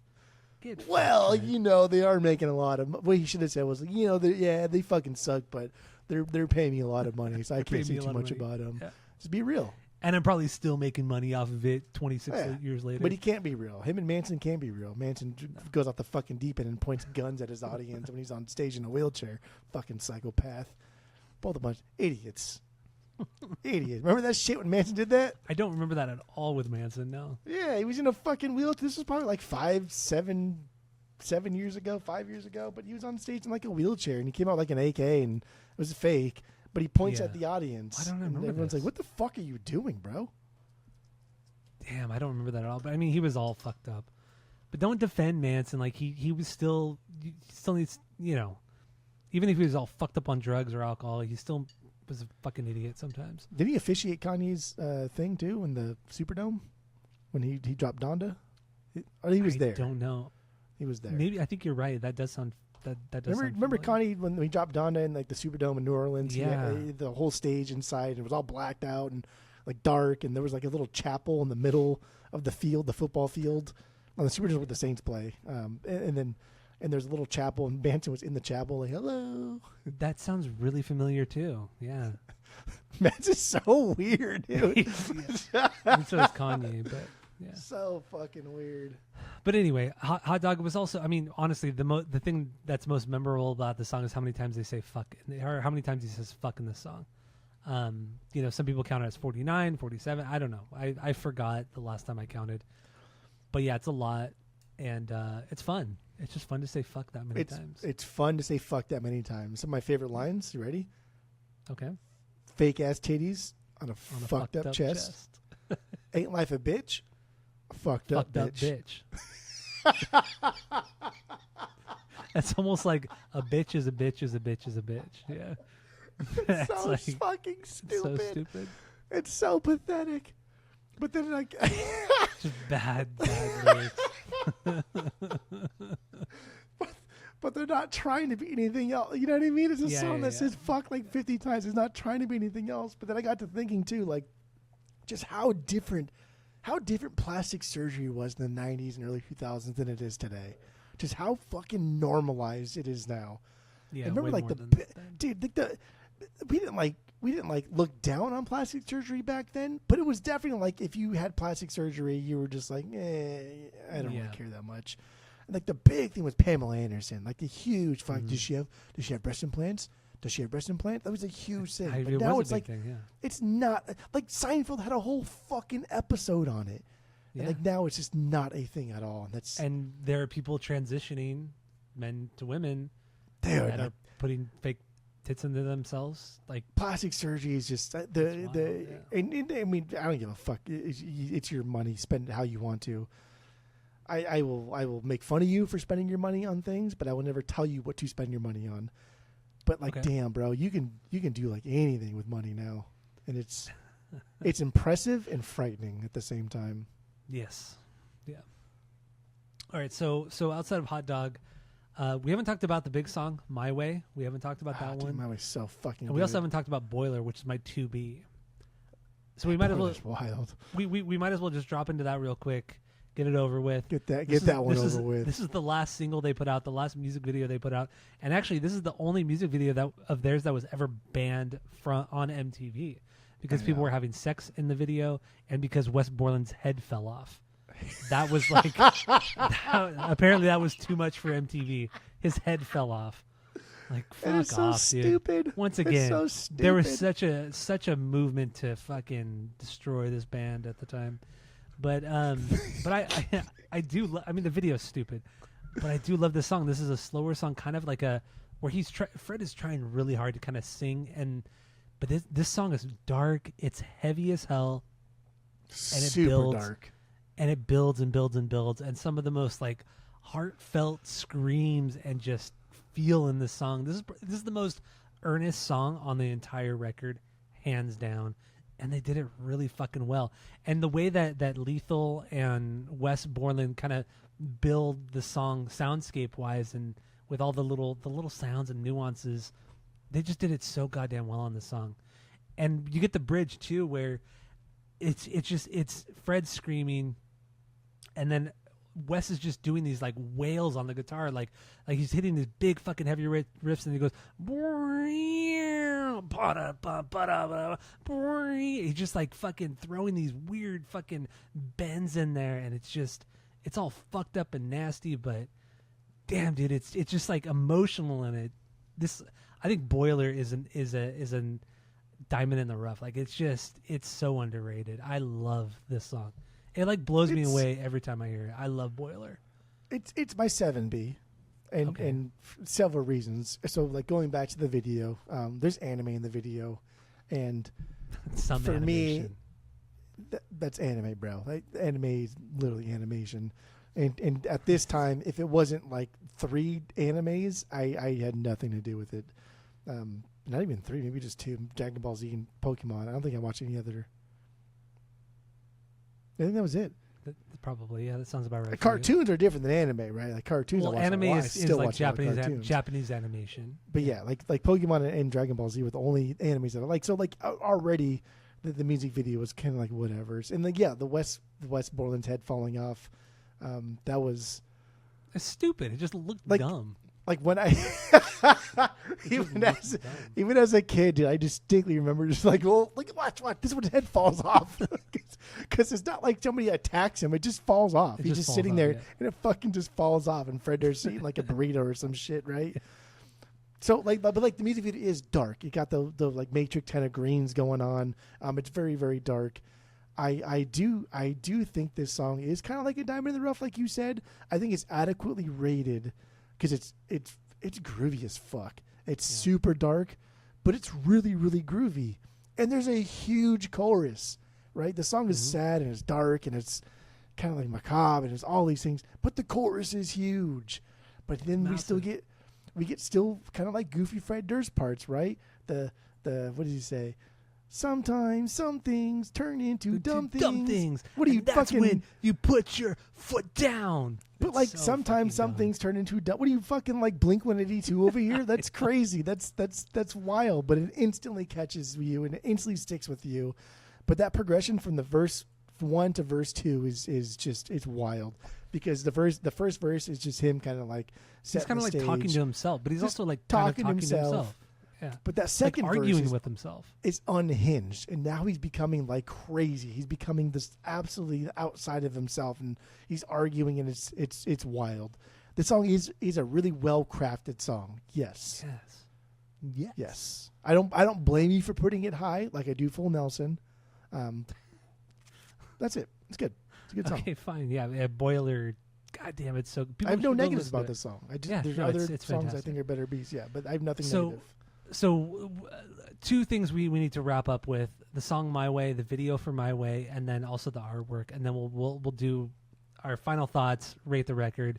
Unless you got anything else. I mean, our we can do in like fucking 10 seconds. It's disgusting and despicable. Okay. It was Wes Borland. But I like it. It's a bunch of weird fucking aliens holding up starfishes with buttholes in the middle and hot dogs. Like that's it. Yeah, and hot dogs. Yeah, they're sitting in like a bath of fucking hot dogs. And I don't give a shit. Okay, I don't care how old you are. I don't care how comfortable you are. I don't care your sexuality. When you're eating a hot dog, you think of one fucking thing. And I like hot dogs. Dicks. Wieners. Yeah. Wieners, baby. And Penis. as you know, you like your wieners. I'm just here for them. That's it. Yeah, look at that hat. Just saying. That's all. But come on, tell me, you go to a barbecue and someone gives you a hot dog. Do you think like, like, yeah, I know. Of course you do, because it looks like a fucking wiener, dude. That's whatever. Again, it's childish. That's this band. That's literally this fucking band. But yeah, My Way. You want to go video, lyrics, whatever you want. Free flow. What do you want to do? Yeah, Big song. Yeah, My Way. The video The video itself, there was like a treatment for it, and like they were in the beginning. It's a cold open that you love, and Love it's just cold opens. It's Fred and Wes at like the catering table, and they're talking about like, oh, I think we should do this for the video, blah blah blah, and then it drops into the actual video, and they're just different on different sets. Like they're cavemen in one set, they're like an orchestra in another set, they're bikers in another set, and then it just kind of starts to break down as the music goes along, or like the whole video set starts to break down, and they're all pissed off at each other, and they're all fighting with each other. It's the video's fun. The song itself, it's silly. I mean, the video. I mean, this is my 3D. Do things my way. It's my way or the highway. And he does that in the video too. He goes my way or the highway with his head and his fucking finger going behind him. So my way. Going back to the video, I like the video. It's stupid. It shows that Limp Bizkit is a pop band that really enjoy playing metal music, because like who gets excited about raiding wardrobe except for theater kids, right? Like that's so true. dumb. And most of the time it's just Fred Durst doing his damnedest to try and like put on facial features and just drive the music video forward. And there's a scene where like Wes is hitting himself with a baton, and the caveman scene. Oh yeah. And Fred is just like doing all these like, what are you? It's like, dude. Okay, I get it. You're a theater kid at heart here, and you're trying. You're a decent really hard. director, but you're not a good actor. You're not a great anything, but you're a decent to good everything. Yes. But I had forgotten about the caveman part. So for me, this video, I always remembered the motorcycle thing, because I thought like, damn, that's stupid, bro. Like you guys are dumb really as fuck. Like village people kind of dumb. But I forgot about the caveman thing. And this week I was like, oh my god, that's the worst. The caveman thing is the worst. But musically, this samples Eric B. and Rakim's My Melody. The guitar riff itself is I love it. It's fucking unreal. Like Wes has a way of like down tuning and then throwing out such easy riffs that are so ethereal, perfect, and it just the perfect amount of delay on that kind of shit. And Lethal adding just nuance and soundscape, but then also and like just Sandy. adding the scratching. There's so much scratching from Lethal too. I love but it. It never takes over the riff, because the riff drives this song. The riff drives right. this song and the melody, but the riff really drives this song. Sammy's line is rad. He rides up and down, and then like he scales down from that main riff. It's simple. It's fun. Oh my god, dude, the chorus is so catchy. It is catchy, but it's so fucking dumb. What I also love too is the drop into the bridge, where it's the big riff of the chorus, and then it drops in there's a short bit of silence, and then Wes does that doom doom ding doom boom boom beam, just the clean notes. Yeah, that's the best part of the fucking song. It's not even. There's like no delay on it. Very little reverb, and it's just like boom, boom, bam, boom, boom. And what does boom, auto bam, do? Boom, boom, He does bam. nothing. He just hit hi-hat. Yes. Just metronome. Yes. Oh, I 1, love it. 2, I 3, love that 4. part. Doom, doom, doom, doom, doom, doom. Just hitting those root notes, just fucking playing around a little bit. Yep. And it's just like everything gets so quiet. And then we just get Fred by himself with Wes, right? The down, down, down. And then, yeah. How do we drop back in? Yeah. That's it. That's all you Very need. Power dude. Rangers. Yeah. Yeah. God damn, so good.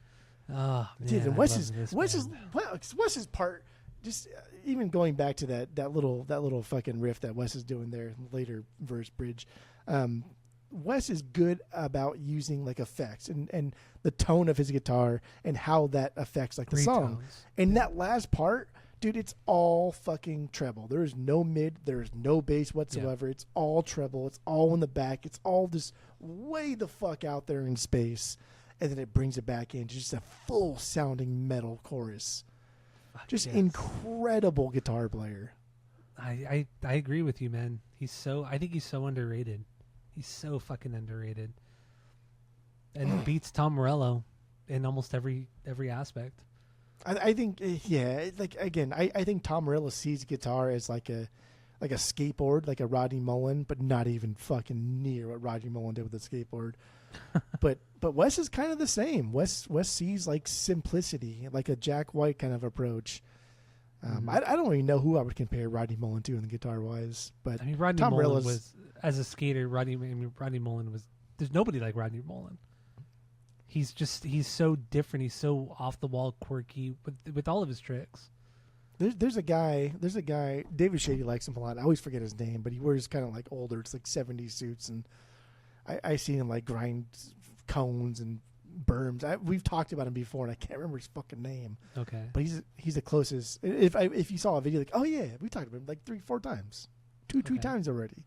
Two times. He's the guy. Yeah, I will try. I'll make a note and report back next week.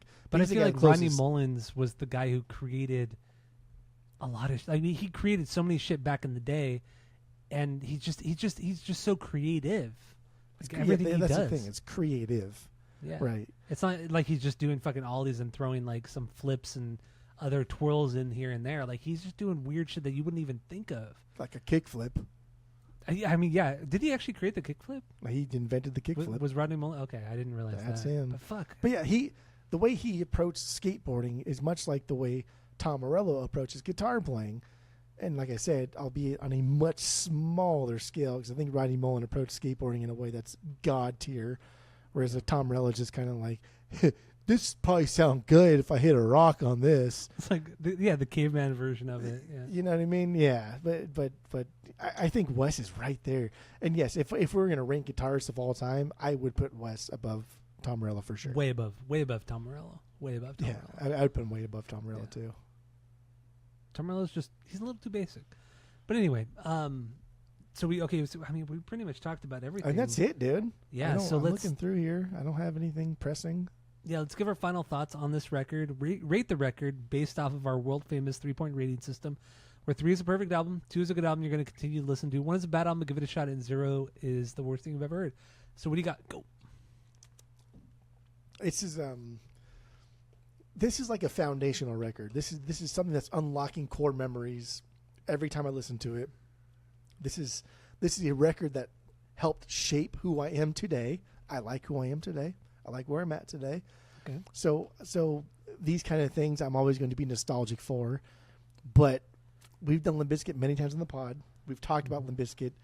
We love Limp Bizkit, and we've always pressured people to listen to them.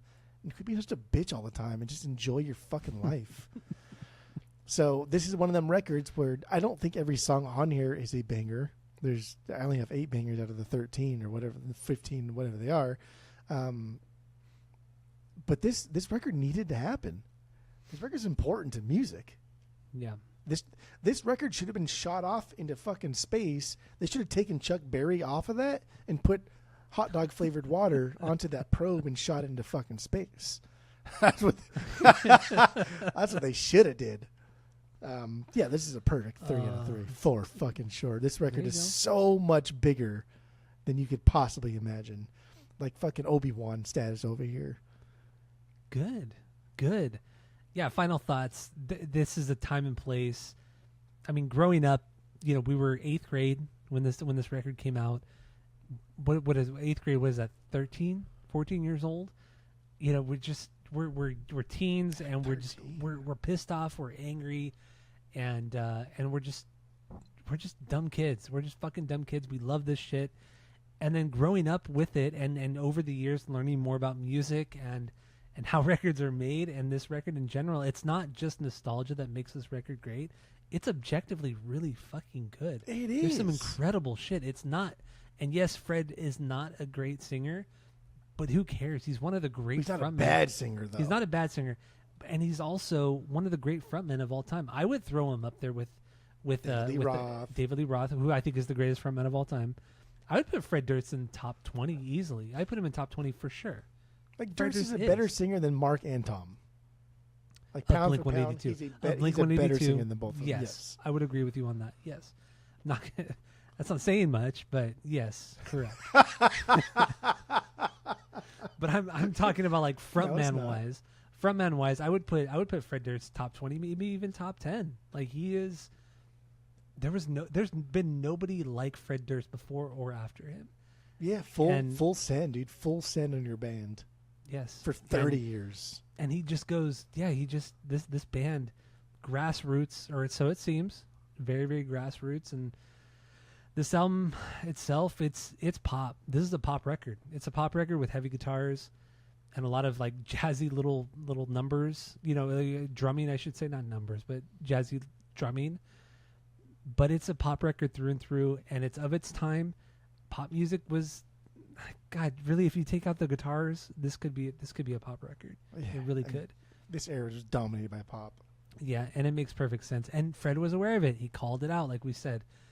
With that being said, we're almost 2 hours in. Look, I don't think every song here is a beyond banger, but it's still a perfect album. I don't give a shit, man. I never get tired of. I never ever get tired. I think that's 4. That's 4 in a row. So we did Deftones, Korn, Rage. Limp Bizkit, Rage. Deftones. So that's Korn, 4. It's Limp 4. Bizkit. It's 4. That's 4 in a row. It's 4, yeah, you're right. Yeah, because I didn't give Audio Slave a perfect, but I don't think I gave All Killer when we did Sum 41. I don't think we did All Killer. I don't think I gave that a perfect. I think you did. No, I don't think I gave. I think I gave it like a 2.8 or 2.9 or something like that out of 3.